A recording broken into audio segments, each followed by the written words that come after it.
Imagine living in an apartment building where nothing unusual ever happens. The same neighbors, the same quiet hallways, the same routine every day, until one morning. A strange smell begins creeping through the corridor. At first, the tenants assume it's something simple. Maybe spoiled food, maybe a clogged drain. But over the next few days, the smell becomes impossible to ignore. It's heavy, metallic, rotting. Eventually, someone traces it to apartment 3B. The strange thing is, no one has seen the man who lives there for weeks. His name is Daniel Hart. Daniel was known as a quiet man. He kept mostly to himself, worked from home, and rarely spoke to anyone except the building manager when rent was due. But neighbors do remember something odd. Even though no one had seen Daniel, they occasionally heard sounds coming from his apartment, footsteps, furniture shifting, sometimes even the faint sound of a television playing late at night. So when the smell gets worse, the building manager decides to knock. He knocks once, no answer. He knocks again, louder, still nothing.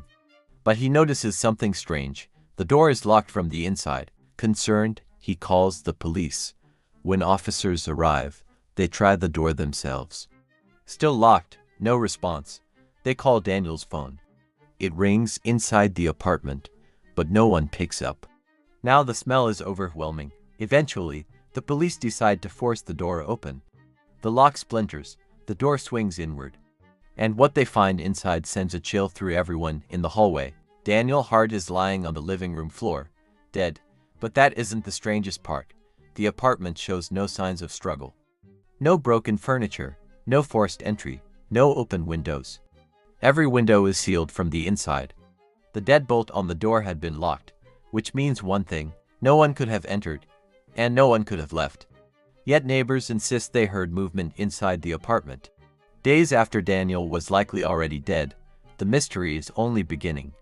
When detectives begin investigating Daniel Hart's death, the situation only becomes more confusing. The medical examiner estimates Daniel had been dead for at least 10 days. 10 days. But multiple neighbors say they heard sounds from his apartment just a few nights earlier. One neighbor even swears they heard someone walking around at midnight. Another claims the television was on late at night. So detectives start examining the apartment more carefully. Everything appears normal. Daniel's laptop sits on the desk. His phone is on the kitchen counter. Half a cup of coffee sits on the table, long dried. There are no signs anyone else had been there. But then investigators find something unsettling. The television was connected to an automatic timer. Every night at exactly 11:45 p.m., it would turn on by itself, and then turn off again around 2 a.m., the sounds neighbors heard. Probably the TV, but that still doesn't explain something else: footsteps. Several neighbors insist they heard heavy footsteps moving across the floor.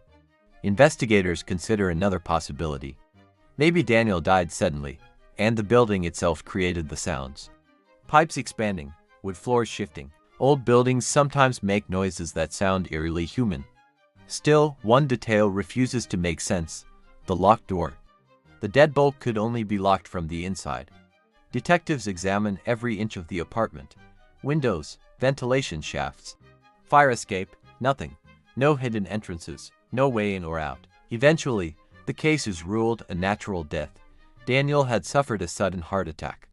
But the mystery remains: if Daniel died 10 days earlier, why did neighbors hear movement days later? Was it just the building settling?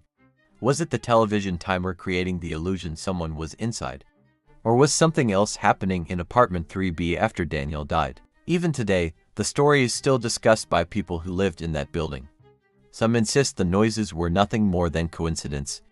Others aren't so sure, because according to one tenant, on the night before the police forced the door open, they clearly heard footsteps pacing slowly across the apartment. Back and forth, as if someone inside was waiting. But when the door finally opened, there was only one body inside, and the apartment was still locked.